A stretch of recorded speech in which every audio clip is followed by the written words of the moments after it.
Hi friends, welcome back to my channel. ഇന്ന് നമുക്ക് വളരെ ടേസ്റ്റി ആയിട്ടുള്ളൊരു ചിക്കൻ കറി തയ്യാറാക്കാം. നല്ല തിക്ക് ഗ്രേവിയോട് കൂടിയ ചിക്കൻ കറിയാണ്. ഇത് അപ്പത്തിൻ്റെയും പൊറോട്ടയും അതുപോലെ തന്നെ നെയ്ച്ചോറ്, ബിരിയാണി എന്തിൻ്റെ കൂടെയും കഴിക്കാൻ പറ്റുന്ന ഒരു ചിക്കൻ കറിയാണ്. അതെങ്ങനെയാണ് തയ്യാറാക്കുന്നത് നോക്കാം. അതിനായിട്ട് ഞാൻ കുറേ ഇൻഗ്രീഡിയൻസ് എടുത്തിട്ടുണ്ട്. അതെന്തൊക്കെയാണെന്ന് നോക്കാം. ഒരു ചെറിയ കഷ്ണം ഇഞ്ചി ചതച്ചെടുത്തിട്ടുണ്ട്. 8 അല്ലി വെളുത്തുള്ളി ചതച്ചതാണ്. 3 പച്ചമുളക് കീറി എടുത്തിട്ടുണ്ട്. ഒരു വലിയ തക്കാളി സ്ലൈസായിട്ട് അരിഞ്ഞത്, 3 തണ്ട് കറിവേപ്പില, ഒരു സവാള അത് സ്ലൈസായിട്ട് അരിഞ്ഞാണ്. ഈ സവാളയും കറിവേപ്പിലയും നമുക്ക് ഫ്രൈ ചെയ്തെടുക്കാനുള്ളതാണ്. ഇനി ഈ ചിക്കൻ കറിയിലേക്ക് വഴറ്റി ചേർക്കാനായിട്ട് 3 വലിയ സവാള ഇതുപോലെ സ്ലൈസായിട്ട് കട്ട് ചെയ്തെടുത്തിട്ടുണ്ട്. ഞാനിവിടെ 1 കിലോ ചിക്കനിലാണ് കേട്ടോ ഈ ചിക്കൻ കറി തയ്യാറാക്കുന്നത്. അത് നന്നായിട്ട് ക്ലീൻ ചെയ്തെടുത്തിട്ടുണ്ട്. ഇതൊരു സൈഡിലേക്ക് നമുക്ക് മാറ്റി വെക്കാം. ഇനി ഒരു കടായി അടുപ്പിൽ വെച്ച് ചൂടാകുന്ന സമയത്ത് അതിലേക്ക് വെളിച്ചെണ്ണ ഒഴിച്ചു കൊടുക്കാം. ഞാനിവിടെ അരക്കപ്പ് വെളിച്ചെണ്ണ ഒഴിച്ചു കൊടുക്കുന്നുണ്ട്. ആദ്യം നമുക്ക് ഈ സവാളയും കറിവേപ്പിലയും ഒന്ന് ഫ്രൈ ചെയ്തെടുക്കണം. നമുക്ക് ഒരു പിടിയോളം ഫ്രൈ ചെയ്തെടുത്താൽ മതിയാകും കേട്ടോ. അതുകൊണ്ട് ഒരു സവാളയാണ് കട്ട് ചെയ്തെടുത്തിരിക്കുന്നത്. ഇനി മീഡിയം ഫ്ലെയിമിൽ ഇട്ടതൊന്ന് ഫ്രൈ ചെയ്തെടുക്കാം. സാധാരണ നമ്മൾ ബിരിയാണിക്കൊക്കെ ഫ്രൈ ചെയ്യുന്ന പോലെ ഗോൾഡൻ കളർ ആകുന്നവരെ ഫ്രൈ ചെയ്തെടുത്താൽ മതിയാവും. അപ്പം ഇത് ഉള്ളി ഫ്രൈ ചെയ്യുന്ന സമയത്ത് നമ്മൾ അങ്ങോട്ടോ ഇങ്ങോട്ടൊന്നും മാറാൻ പാടില്ല കേട്ടോ. അതിനടുത്ത് തന്നെ നിന്ന് ഫ്രൈ ചെയ്തെടുക്കാനായിട്ട് ശ്രദ്ധിക്കണം. ഇത് കളറൊന്ന് ചേഞ്ച് ആയി വരുന്ന സമയത്ത് 2 കണ്ട് കറിവേപ്പില കൂടി ചേർത്ത് കൊടുക്കുന്നുണ്ട്. കറിവേപ്പില കൂടി ചേർത്തിട്ടൊന്ന് ഫ്രൈ ചെയ്തെടുക്കാം. ഉള്ളിയും കറിവേപ്പിലയൊക്കെ നന്നായിട്ട് മൂത്തിട്ടുണ്ട്. കളറൊക്കെ ഒന്ന് ലൈറ്റ് ഗോൾഡൻ കളറായി വന്നിട്ടുണ്ട്. ഈ സമയത്ത് നമുക്ക് ഫ്ലെയിം ഓഫ് ചെയ്തതിന് ശേഷം കോരി മാറ്റാം.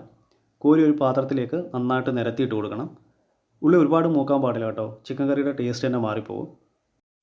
ഇനി ഇതേ വെളിച്ചെണ്ണയിലേക്ക് നമുക്ക് ചതച്ച് വെച്ചിരിക്കുന്ന വെളുത്തുള്ളി ചേർത്ത് കൊടുക്കാം. അടുത്തതായിട്ട് ചേർത്ത് കൊടുക്കുന്നത് ചതച്ച് വെച്ച ഇഞ്ചിയാണ്. ഇനി ഫ്ലെയിം തീരെ കുറച്ചിട്ട് വളരെ കുറച്ച് സമയം നന്നായിട്ടൊന്ന് വഴറ്റിയെടുക്കാം. ആ ഇഞ്ചിയുടെയും വെളുത്തുള്ളിയുടെ പച്ച ടേസ്റ്റ് മാറുന്നവരെ നന്നായിട്ട് വഴറ്റിയെടുക്കണം. വളരെ കുറച്ച് സമയം ഒന്ന് വഴറ്റിയെടുത്താൽ മതിയാവും. ഇനി ഇതിലേക്ക് നമുക്ക് സവാള ചേർത്ത് കൊടുക്കാം. നമ്മൾ 3 സവാള സ്ലൈസായിട്ട് അരിഞ്ഞതാണ്. ഇനി 3 പച്ചമുളക് കീറിയത് ചേർത്ത് കൊടുക്കാം. ഇനി വളരെ പെട്ടെന്ന് തന്നെ നന്നായിട്ട് ഇളക്കി കൊടുക്കാം. അല്ലെങ്കിൽ പാത്രത്തിൻ്റെ ചൂട് കൊണ്ട് അടിയിൽ കിടക്കുന്ന ഇഞ്ചിയും വെളുത്തുള്ളിയൊക്കെ കരിയാനുള്ള സാധ്യതയുണ്ട്.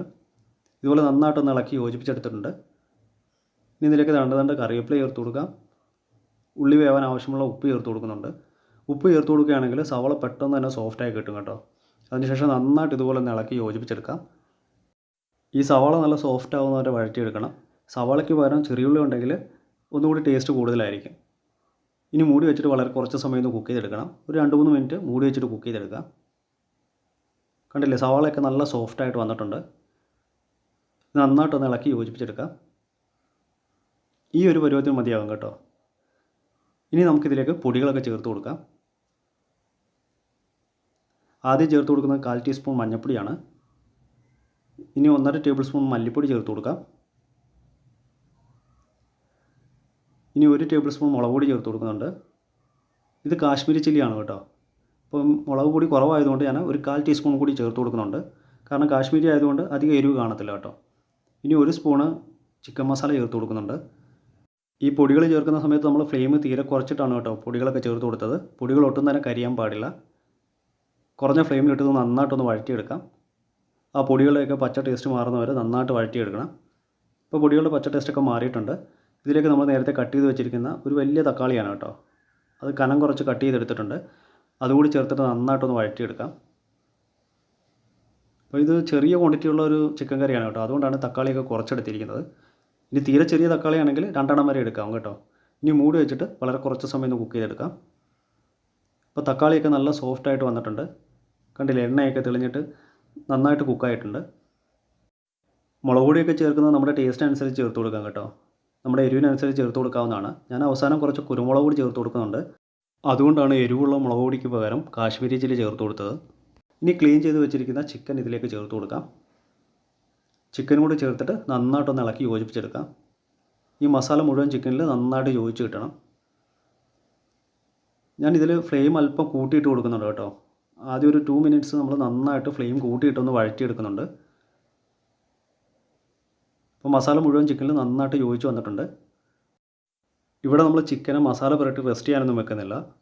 ക്ലീൻ ചെയ്ത് വെച്ചിരിക്കുന്ന ചിക്കൻ അതേപടിയിട്ട് കുക്ക് ചെയ്തെടുക്കുകയാണ് ചെയ്യുന്നത്. ചിക്കൻ മസാലയിൽ നന്നായിട്ട് യോജിച്ച് വന്നിട്ടുണ്ട്.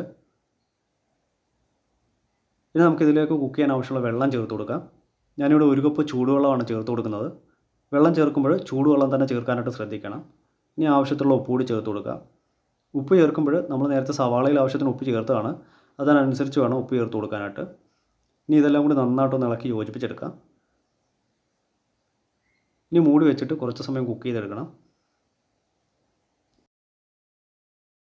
8-10 മിനിറ്റിന് ശേഷം തുറന്ന് നന്നായിട്ടൊന്ന് ഇളക്കി കൊടുക്കാം.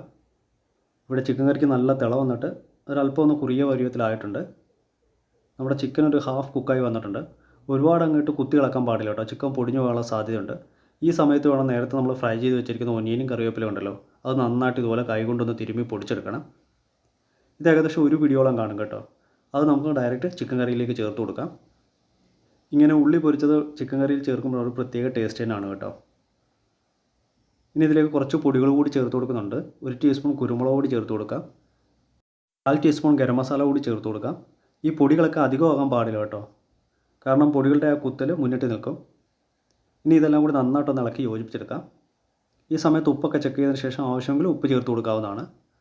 ഇവിടെ ഉപ്പൊക്കെ പാകത്തിനുണ്ട്. ഇവിടെ ഞാൻ അത്യാവശ്യം നല്ല തിക്കായിട്ടുള്ള പരുവത്തിലാണ് തയ്യാറാക്കുന്നത്. ഇനി ഗ്രേവി കൂടുതൽ വേണ്ടവർക്ക് അതിനനുസരിച്ച് ചൂടുവെള്ളം ചേർത്തിട്ട് വേണം കുക്ക് ചെയ്തെടുക്കാനായിട്ട്. ഇനി മൂടി വെച്ചിട്ട് കുറച്ച് സമയം കൂടി കുക്ക് ചെയ്തെടുക്കണം. ഫ്ലെയിം അധികം ഇടണ്ട, ലോ ഫ്ലെയിമിലും മീഡിയം ഫ്ലെയിമിലും ഇടയിലിട്ട് വേണം കുക്ക് ചെയ്യാനായിട്ട്. ഇവിടെ നമ്മുടെ ചിക്കൻ കറി നല്ല തിക്കായിട്ട് വന്നിട്ടുണ്ട്, നല്ല പാകത്തിന് കുക്കായിട്ടുണ്ട്. ഞാൻ ഈ ഒരു കൺസിസ്റ്റൻസിയിലാണ് ചിക്കൻ കറി തയ്യാറാക്കി എടുക്കുന്നത്. ഇതിലേക്ക് ഞാൻ മല്ലിയില ചേർക്കുന്നില്ല കേട്ടോ. മല്ലിയിലയുടെ ഫ്ലേവർ ഇഷ്ടമുള്ളവർക്ക് കുറച്ച് മല്ലിയില ചേർത്ത് ഇളക്കി എടുക്കാവുന്നതാണ്. ഇനി അധിക സമയത്ത് കുക്ക് ചെയ്യേണ്ട കാര്യമില്ല, നമുക്ക് ഫ്ലെയിം ഓഫ് ചെയ്ത് വാങ്ങി വെക്കാം. ചിക്കൻ കറി തണുത്തതിന് ശേഷം ഒരു പാത്രത്തിലേക്ക് സെർവ് ചെയ്ത് മാറ്റുന്നുണ്ട്. നല്ല തിക്ക് ഗ്രേവിയോടുള്ള ചിക്കൻ കറിയാണ്, വളരെ ടേസ്റ്റി ആയിട്ടുള്ള ചിക്കൻ കറിയാണ് കേട്ടോ. നമ്മൾ ഉള്ളിയൊക്കെ പൊരിച്ചിട്ടതുകൊണ്ട് തന്നെ ഒരു പ്രത്യേക ടേസ്റ്റാണ് കേട്ടോ ഈ ചിക്കൻ കറിക്ക്. ഉറപ്പായും എല്ലാവർക്കും ഇഷ്ടമാകും ഈ റെസിപ്പി. എല്ലാവരും ഇതേ രീതിയിൽ വീട്ടിൽ ട്രൈ ചെയ്ത് നോക്കണം. ഇന്നത്തെ റെസിപ്പി എല്ലാവർക്കും ഇഷ്ടമായെന്ന് ഞാൻ കരുതുന്നു. വീഡിയോ ഇഷ്ടമായാൽ ലൈക്ക് ചെയ്യാനും ഷെയർ ചെയ്യാനും സബ്സ്ക്രൈബ് ചെയ്യാനും അതോടൊപ്പം തന്നെ കമൻറ്റ് ചെയ്യാനും മറക്കരുത്. വീഡിയോ യൂസ്ഫുൾ ആയിട്ട് തോന്നുകയാണെങ്കിൽ മാക്സിമം ഷെയർ ചെയ്ത് സപ്പോർട്ട് ചെയ്തേക്കണേ. തൊട്ടടുത്ത് കാണുന്ന ആ ഒരു ബെൽ ബട്ടൺ കൂടി ഒന്ന് എനേബിൾ ചെയ്താൽ ഞാൻ അയക്കുന്ന വീഡിയോസിൻ്റെയൊക്കെ നോട്ടിഫിക്കേഷൻ അതാത് സമയത്ത് തന്നെ നിങ്ങളിൽ എത്തിച്ചേരുന്നതാണ്. നല്ലൊരു റെസിപ്പിയുമായി വീണ്ടും കാണാം. Thanks for watching. ബൈ.